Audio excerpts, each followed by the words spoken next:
AICC అధ్యక్షులు మల్లికార్జున ఖర్గే గారి ఆదేశాల మేరకు మా ఆంధ్రప్రదేశ్ అధ్యక్షులు పిసిసి అధ్యక్షులుగా ఉన్న గిరికి రుద్రరాజు గారి ఆదేశాల మేరకు 138వ సంవత్సరంలో అడుగు పెడుతున్న కాంగ్రెస్ పార్టీ వ్యవస్థాపక దినోత్సవానికి ఇచ్చేసిన పెద్దలు పిసిసి వైస్ ప్రెసిడెంట్లు, పిసిసి జనరల్ సెక్రటరీలు, విశాఖపట్నం జిల్లా నుంచి వచ్చిన కాంగ్రెస్ కుటుంబ మిత్రులందరికీ, మహిళా Congress, SC cell, BC cell మరియు ఇక్కడ మైనార్టీ సెల్ అందరికీ పేరు పేరున నమస్కారాలు తెలియజేస్తూ ఈరోజు ఈ కార్యక్రమాన్ని నుంచి ఇంకా రేపు రానున్న కాలంలో 100 రోజులైతే మనకు టైం ఉంది కాబట్టి రేపు రానున్న కాలంలో ప్రతి ఒక్కరూ కూడా కలిసికట్టుగా పనిచేసి కాంగ్రెస్ పార్టీని గెలిపించడానికి మేము అందరం కూడా కృషి చేయాలని మనస్ఫూర్తిగా విశాఖ నగర కాంగ్రెస్ తరఫున కోరడం అయితే జరుగుతుంది. అందులో భాగంగా ఈరోజు మా పిసిసి అధ్యక్షులు రుద్రరాజు గారి ఆదేశాల మేరకు ఈరోజు అభివృద్ధి కార్యక్రమాలు జరుగుతున్నాయంటే ఇది కాంగ్రెస్ తాలూకా అభిమానం, ప్రేమ. ఈరోజు ఎలక్షన్ ఎప్పుడు వస్తుందా అని పార్టీలు పక్కన పెట్టి ప్రతి వ్యక్తి కూడా ఈరోజు ఎదురు చూస్తున్న రోజు దగ్గరలో ఉంది. అలాగే ప్రతి ఒక్కరు కూడా ఈరోజు మా ఏఐసిసి అధ్యక్షులు పార్టీలు మారకుండా ఏ పార్టీలో పుట్టామో ఈ రోజు వరకు కూడా అదే పార్టీలో ప్రజల కోసం ఆలోచించే వ్యక్తిగా ఏఐసిసి అధ్యక్షులు మల్లికార్జున ఖర్గే గారు ఉన్నారు. అలాగే మా పిసిసి అధ్యక్షులు గిరికి రుద్రరాజు గారు కూడా ఆయన పుట్టేది కాంగ్రెస్ పార్టీలో, ఆయన పెరిగేది కాంగ్రెస్ పార్టీలో, ఆయన ప్రాణం ఉన్నంత వరకు కూడా కాంగ్రెస్ పార్టీలో ఉంటానని చెప్పడం అయితే జరిగింది. కాబట్టి ఆయన నిత్యం కూడా కాంగ్రెస్ పార్టీలో ప్రతి ఒక్కరిని ప్రతి పథకాలు తీసుకొచ్చి ప్రతి ఒక్కరిని అభివృద్ధి బాటలో తీసుకెళ్లాలని ప్రతి నిత్యం కూడా కాంగ్రెస్ పార్టీ కోసం ఆలోచించే వ్యక్తిగా మా పిసిసి అధ్యక్షులు నిత్యం ప్రయత్నిస్తున్నారు. అలాగే ఈ విశాఖ జిల్లా కాంగ్రెస్ తరపు నుంచి కూడా నేను కాంగ్రెస్ పార్టీలో పుట్టి కాంగ్రెస్ పార్టీలోనే పెరిగి ఈరోజు నాకు ఈ విశాఖ జిల్లా అధ్యక్షుడిగా వచ్చిందంటే అది కాంగ్రెస్ పార్టీ పెట్టిన భిక్ష అనేది చెప్పక తప్పదు. అలాగే ఇక్కడ పిసిసి అధ్యక్షులు, పిసిసి జనరల్ సెక్రటరీలు, పిసిసి వైస్ ప్రెసిడెంట్లు, ఇక్కడ అనుబంధ సంస్థలు ఈరోజు ఇంతమంది ఎదిగారంటే దానికి కారణం కాంగ్రెస్ పార్టీ ఉన్నంత వరకు ప్రతి ఒక్కరూ కూడా ఎంత ఎదిగారంటే అంత ఎదిగే అవకాశం కాంగ్రెస్ పార్టీలో ఉంటుంది. కాంగ్రెస్ గెలుపుని ఎవరు ఆపలేరని ప్రతి ఒక్కరూ తెలియజేసుకుంటున్నాం. కానీ ప్రతి కార్యకర్త కూడా ఈ 100 రోజుల టైం ఉంది. 100 రోజుల్లో కూడా ప్రతి కార్యకర్త కూడా కలిసికట్టుగా పనిచేసి ఆంధ్రప్రదేశ్లో కాంగ్రెస్ ముఖ్యమంత్రి అయ్యే వరకు ప్రతి ఒక్కరూ కష్టపడాలని, భారతదేశంలో కూడా ప్రధానమంత్రి అవ్వాలని, ప్రతి ఒక్కరిని శిరసు వంచి పనిచేయాలని ప్రతి ఒక్కరిని కోరడమే జరుగుతుంది. ఇక్కడికి వచ్చిన ప్రతి ఒక్కరికి ఏఐసిసి అధ్యక్షులు మల్లికార్జున ఖర్గే గారు ఆదేశాల మేరకు, అలాగే గిడుగు రుద్రరాజు గారు ఆదేశాల మేరకు 138 పూర్తి చేసుకుని 139వ సంవత్సరంలో అడుగు పెడుతున్నటువంటి ఈ శుభతరుణంలో మా కాంగ్రెస్ శ్రేణులందరికీ కూడా ఒకటే తెలియజేయదలుచుకున్నాను. ఈ 138 సంవత్సరాలు చరిత్ర కలిగినటువంటి ఈ ఆవిర్భావ దినోత్సవాన్ని మనందరం చేసుకోవడానికి చాలా మనస్ఫూర్తిగా, సంతోషంగా ఒక పుట్టినరోజు వేడుకలాగా చేసుకుంటున్నాం. కాకపోతే ఆ రోజు స్వతంత్రం వచ్చిన నాటికి గుండె సూదు కూడా తయారు చేయలేనటువంటి మన ఇండియా దాన్ని ఈరోజు ఇంత ఇండస్ట్రీస్ వరకు ఎదిగేటట్టు చేసింది, పథకాలు తీసుకొచ్చింది, పేదలకి అండగా నిలిచింది.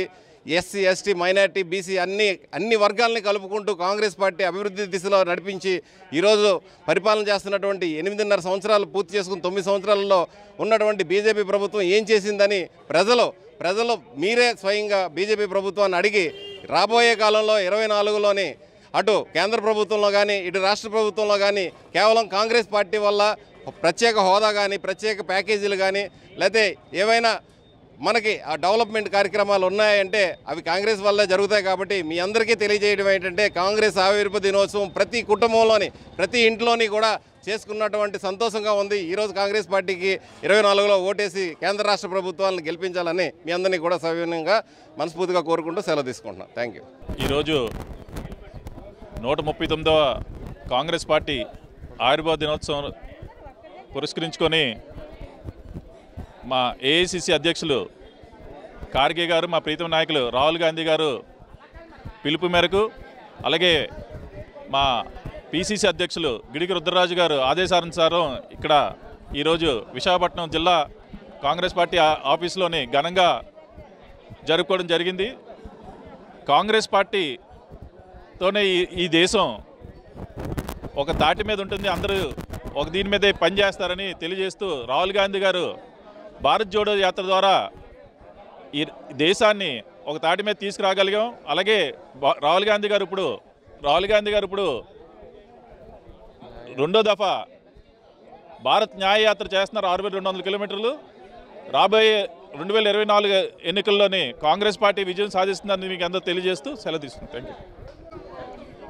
నా పేరు రామారావు లక్కరాజు, రాష్ట్ర యువజన కాంగ్రెస్ అధ్యక్షుని. ఈరోజు ఎంతో భారతదేశంలోనే ఎంతో చరిత్ర కలిగినటువంటి party Indian national Congress party. ఈరోజు 139వ ఆవిర్భావ దినోత్సవ సందర్భంగా కాంగ్రెస్ పార్టీ శ్రేణులకు అందరికీ శుభాకాంక్షలు తెలియజేస్తూ రేపు రానున్న రోజుల్లో 2024 ఎలక్షన్స్లో గతంలో 2004 నుంచి 2014 వరకు చేసినటువంటి ఎన్నో సంక్షేమ పథకాలు అవనివ్వండి, ఎన్నో మంచి కార్యక్రమాలు, right to education, right to food act, ఇలాంటివన్నీ చాలా యాక్ట్స్ తీసుకొచ్చారు. మరి ఇవన్నిటిని గుర్తించి ప్రజలు ఇంకా ఆదరణ అయితే పోలేదు. ఏదైతే 2014లో ఆంధ్ర రాష్ట్రాన్ని విభజించడం వల్ల వచ్చినటువంటి దీని వ్యతిరేకత ఈరోజు ప్రజల్లోని ఆదరణ కూడా చాలా ఎక్కువగా పెరిగిపోయింది ఈరోజు కాంగ్రెస్ పార్టీకి. మనలాగే రానున్న రోజుల్లో కాంగ్రెస్ పార్టీ వైపు మొగ్గు చూపుతున్నటువంటి ప్రజలందరూ కూడా రేపు రానున్న రోజుల్లో 2024 ఎలక్షన్స్లో కాంగ్రెస్ పార్టీకి మద్దతు తెలియజేసి రేపు పొద్దున్న 24లో కాంగ్రెస్ పార్టీని గెలిపించినట్లయితే మన దేశం సుభిక్షంగా ఉంటుంది, అలాగే మన రాష్ట్రం సుభిక్షంగా ఉంటుంది. ప్రత్యేక హోదా వస్తుంది, రైల్వే జోన్ వస్తుంది, ఉత్తరాంధ్ర ప్యాకేజీలు వస్తాయి, పోలవరం ప్రాజెక్టు ఫినిష్ అవుతుంది. ఇవన్నీ రావాలంటే కాంగ్రెస్ పార్టీ రావాలని చెప్పేసి మనస్ఫూర్తిగా మీ అందరినీ కూడా మా రిక్వెస్ట్ ఏంటంటే రానున్న రోజుల్లో కాంగ్రెస్ పార్టీ ఆదరించి మీరందరూ కూడా 2024 ఎలక్షన్స్లో కాంగ్రెస్ పార్టీకి ఓటు వేయాలని చెప్పేసి మీ అందరూ మీడియా ద్వారా తెలియజేసుకుంటూ సెలవు తీసుకుంటున్నాను. అందరికీ కాంగ్రెస్ పార్టీ తరఫున 138 సంవత్సరాల శుభాకాంక్షలు తెలియజేస్తూ, అలాగే సేవాదల్ కాంగ్రెస్ పార్టీ సేవాదల్ కూడా 100 సంవత్సరాలు పూర్తి చేసుకున్నటువంటి సందర్భం. సేవకి అలాగే త్యాగానికి ప్రతీక అయినటువంటిది కాంగ్రెస్ పార్టీ సేవాదల్. ఇది ఆ సేవాదల్ యొక్క చరిత్రను ఈరోజు మరొకసారి పునరావృతం చేస్తూ ప్రజలందరికీ కూడా శుభాకాంక్షలు తెలియజేయండి. ఇక కాంగ్రెస్ పార్టీ విషయానికి వస్తే, కాంగ్రెస్ పార్టీ అన్నది ఎప్పుడూ నిరంతరం కూడా ఒక ఇండస్ట్రీ, అంటే పరిశ్రమ ఎప్పుడు ఉత్పత్తిని ఇస్తూనే ఉంటుంది. ఏ పార్టీ వ్యక్తిని తీసుకున్నా, ఏ పార్టీ నాయకుడిని తీసుకున్నా, ఏ పార్టీ ముఖ్యమంత్రిని తీసుకున్నా ఆ పార్టీ ముఖ్యమంత్రులందరూ కూడా కాంగ్రెస్ పార్టీ నుంచి వచ్చినటువంటి వారే. అటు శరద్ పవార్ యాదవ్ని తీసుకోండి, మమతా బెనర్జీని తీసుకోండి, చంద్రబాబు నాయుడిని తీసుకోండి, కేసీఆర్ని తీసుకోండి, వైఎస్ జగన్మోహన్ రెడ్డిని తీసుకోండి. ఎవరిని తీసుకున్నా కూడా కాంగ్రెస్ పార్టీ నుంచి వచ్చినటువంటి వారు, అతి సామాన్య కార్యకర్త నుంచి వచ్చినటువంటి వారు. అందువల్ల కాంగ్రెస్ పార్టీలో ఉన్న ప్రతి కార్యకర్త కూడా ఒక నాయకుడు. అందువల్ల కాంగ్రెస్ పార్టీకి ఎప్పుడు కూడా కేడర్ లోటు అన్నది లేదు, కార్యకర్త లోటు అన్నది లేదు. ఇక్కడి నుంచే నాయకులు వస్తారు కాబట్టి ఏ పార్టీ అయినా ఈ పార్టీ మీద ఆధారపడి ఉండాల్సిందే తప్ప కాంగ్రెస్ పార్టీ నిరంతరం కూడా అభివృద్ధి పదంలో నడుస్తుంది, ప్రజలతో మమేకమై ఉంటుంది. ఫస్ట్ టైం స్వతంత్రం వచ్చిన తర్వాత కాంగ్రెస్ పార్టీ ప్రజలకు 10 సంవత్సరాలు ఒక విరామం మాత్రమే. రేపు రాబోయే రోజుల్లో 2024లో ఖచ్చితంగా కాంగ్రెస్ పార్టీ అత్యధిక మెజార్టీతో అటు సెంట్రల్లో కానీ ఇటు స్టేట్లో కానీ వస్తుంది.